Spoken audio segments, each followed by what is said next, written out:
Hola, soy Miquel García, arquitecto técnico y profesor de tecnología durante 20 años. Hoy os voy a hablar de cómo muy probablemente Europa pueda quedar cubierta totalmente de hielo, casi en su totalidad, y esto en un periodo de tiempo relativamente breve, desde ahora hasta el año 2050. No me invento nada. Es decir, lo que estoy expresando, lo que estoy diciendo, es lo que han comunicado de manera directa y muy clara personas científicas de gran nivel. Y me diréis, ¿y cómo va a suceder esto? ¿Acaso es la próxima glaciación que se nos viene encima de manera acelerada? Pues no es la próxima glaciación. Es algo más cutre, por así decir, y tiene que ver no con los ritmos geológico-climáticos del planeta, sino con un nuevo ritmo que nosotros como grandes autores de rock, en este caso rock duro, hemos puesto en funcionamiento, que es el cambio climático. Y este cambio climático puede tener como consecuencia que separe lo que llamamos, que se paralice aquello que llamamos la corriente del Golfo, o en siglas inglesas AMOC. Bueno, os voy a explicar en este vídeo en qué consiste el AMOC, cuáles son las consecuencias que actualmente tiene la existencia de esta corriente marina, qué podría pasar si el AMOC tal como los científicos prevén que puede ocurrir, qué pasa si el AMOC se detiene, y en cuarto lugar, qué podríamos hacer para intentar evitar este desastre que en este caso sí que podéis estar convencidas y convencidos que sería un desastre o catástrofe de gran magnitud. Vamos a empezar por el principio, por saber un poco qué es el AMOC. Aquí tenéis un pequeño gráfico de la corriente, no solamente de la corriente del Atlántico Norte, sino del conjunto de las corrientes que circunvalan, que se mueven a través del planeta. Estas corrientes son corrientes en parte superficiales y en parte profundas. Las corrientes superficiales son las que están indicadas en rojo, las corrientes profundas son las que están indicadas en azul. Estamos hablando de movimientos del agua muy lentos, muy lentos, pero a lo largo de toda la superficie terrestre y de longitudes y distancias muy largas. En el caso de la MOC, que es la corriente del Atlántico Norte, veréis que tiene una parte roja, que es la parte superficial, y después tiene una parte azul, como todas, que es la parte profunda. Esta parte profunda se produce porque las aguas que forman parte de esta corriente se van hacia lo profundo, hacia abajo, a causa de que las aguas son más saladas y más frías, cosa que se entiende porque al llegar hacia el norte, el hielo, una parte del agua se transforma en hielo, el agua está más salada y el agua más salada tiene una mayor densidad y tiende a precipitarse hacia el interior, la parte más profunda del océano. Estas corrientes tienen diversos efectos sobre el conjunto de aquellas zonas alrededor de las cuales se mueven. En el caso concreto de Europa, tiene un efecto de calentamiento. Es decir, de alguna forma atempera el clima, esa corriente, que de otra forma tendría Europa que sería mucho más frío. Y en consecuencia hace que Europa tenga un clima distinto al que tiene, por ejemplo, Canadá, que está situado más o menos en la misma latitud. Y sin embargo, Canadá es mucho más frío, está sometido a temperaturas mucho más bajas que las que tenemos en Europa. Pero si la corriente del Golfo fallara, si el AMOC dejara de existir, dejara de funcionar o ralentizara mucho su curso, su funcionamiento, entonces entraríamos en una fase gélida de gran frío de Europa. Aquí podemos ver que el AMOC lo que regula, ya lo he dicho, es el clima de Europa, manteniendo temperaturas relativamente suaves. Regula también el régimen de lluvias en Sudamérica y en África, particularmente en la zona de África Occidental, y regula también el ciclo global de carbono, porque transporta anhídrido carbónico hacia las profundidades. Todo esto lo regula el AMOC y hace que el clima sea como ahora lo conocemos. En el momento en que eso deje de funcionar, en el momento en que el AMOC desaparezca, se paralice o ralentice mucho su funcionamiento, las consecuencias van a ser relativamente graves. Veamos. Perdón. Tenemos, bueno, antes que nada, es decir, eso que os iba a hablar de las consecuencias que iba a tener, pero alguien dirá, ¿y entonces cómo lo saben los científicos que eso va a funcionar de esta manera, se va a detener? Es decir, que se lo inventan, qué estudios, qué teoría hay detrás de esto, más qué estudios, o sea, qué mediciones o qué datos empíricos avalan esta afirmación. Pues mirad, hay mediciones directas que se están haciendo desde el año 2004. Hay toda una serie de indicadores directos que aquí podéis ver señalado, con sedimentos, anillos de árboles, corales, modelos del pasado climático, etcétera.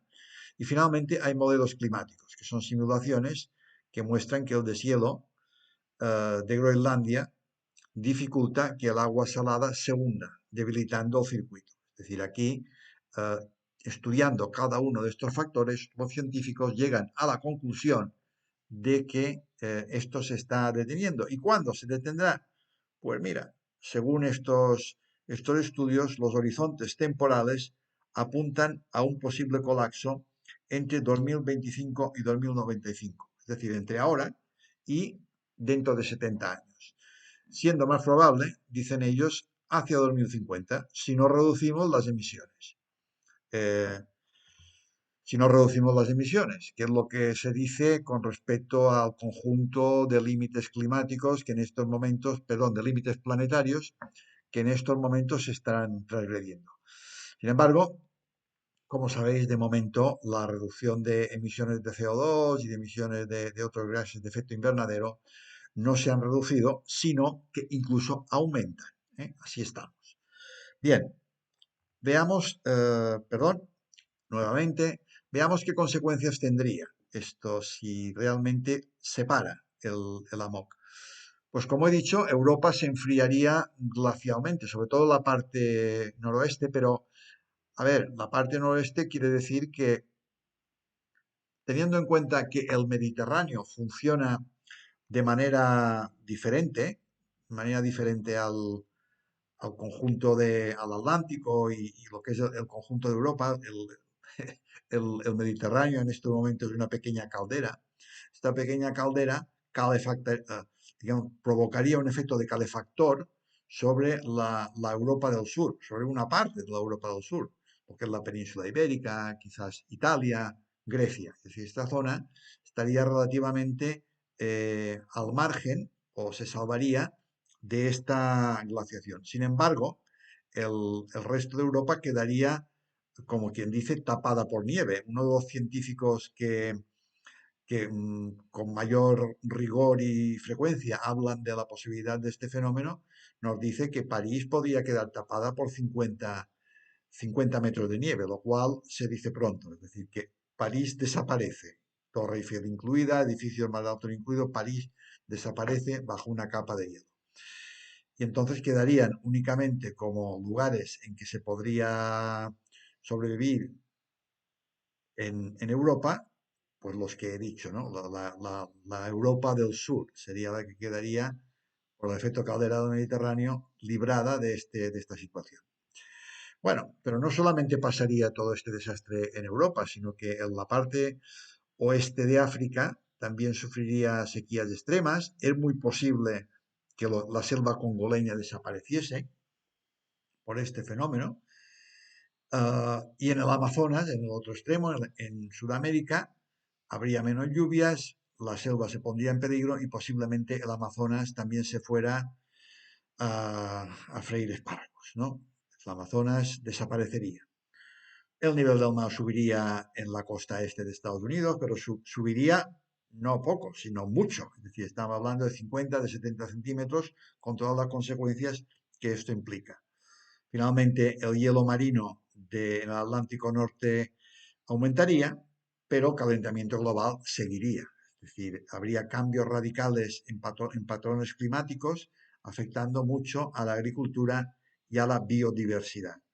Es decir, que no ha de pensarse que porque fuéramos o estuviéramos en una situación de neoglacial por causas climáticas en el norte de Europa, el cambio climático cejaría. Al contrario, el cambio climático continuaría su marcha y arrasaría zonas del planeta en su parte sur, es decir, tanto hacia su izquierda como a su derecha, tanto en Sudamérica como en África y también en determinadas zonas de Asia acabaría influyendo, por ejemplo, los monzones. Es decir, todo esto es lo que nos iba a pasar.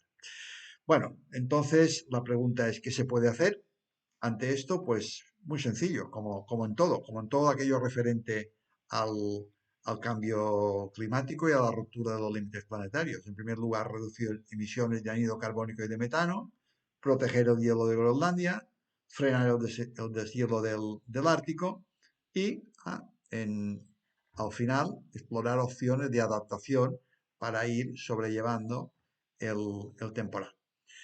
Mal asunto. Es decir, mal asunto si no tomamos cartas en el asunto, que es lo que siempre se dice en este caso. Bueno, lo he dicho antes y lo repito ahora al final. Es decir, las emisiones de CO2 y de otros gases de efecto invernadero no solamente no las hemos detenido, sino que han ido en aumento. Y por lo tanto, el cambio climático continúa su proceso de manera acelerada y nos estamos arriesgando mucho a que se cumpla el pronóstico de los científicos. Es decir, que desde ahora hasta el año 2095 y muy probablemente sobre el año 2050, que la mayoría de los que me estaréis escuchando aún viviréis, pues podemos contemplar este fenómeno. Ah, y una cosa, este fenómeno es muy rápido, es decir, en el momento en que ocurra, está previsto, de acuerdo a los estudios que antes he mencionado, que sea un proceso no que dure decenios, sino que en cuestión de años vaya avanzando de manera muy rápida y por lo tanto estos defectos de que he hablado se producirán también de manera muy rápida, con lo cual las adaptaciones durante la marcha serán tremendamente difíciles. Imaginaos Europa con con una bajada de temperatura de 3 grados creo que, lo digo ahora de memoria, pero no sé si una bajada de temperatura de 3 grados cada tiempo relativamente escaso. Entonces, la gente se iba a ver totalmente sorprendida y violentada por eso y las posibilidades de adaptación serían mínimas. Entonces, seguro que iban a haber migraciones forzadas y no serían migraciones de gente del sur que se dirige hacia eh, la Europa rica y la Europa que le va a proporcionar una mejor vida. Sería de esta gente del norte que tan pedante y tan creída ha sido de sí misma durante mucho tiempo hacia no se sabe dónde. Posiblemente entonces acabaríamos recayendo muchos de nosotros en este sur que ahora tanto se detesta y contra el cual tanto se desvaría. Pero en fin, así son las cosas y los hechos son los hechos, la ciencia determina cómo serán las cosas si se hacen de una manera o si se hacen de otra. En fin, mi esperanza es que todas estas advertencias, todas estas exposiciones, las mías son una minúscula parte de todas las que se hacen, puedan al final acabar invirtiendo la situación y hacer a la gente consciente de qué es lo que debe hacer para evitar futuras catástrofes. Bueno, pues lamentando un poco dar tan malas noticias, me despido de vosotros, pero con una buena. Es decir, si nos ponemos manos a la obra, esto se puede arreglar, esto se puede parar y podemos estar mejor de lo que estamos. No lo digo de broma, lo digo bien convencido.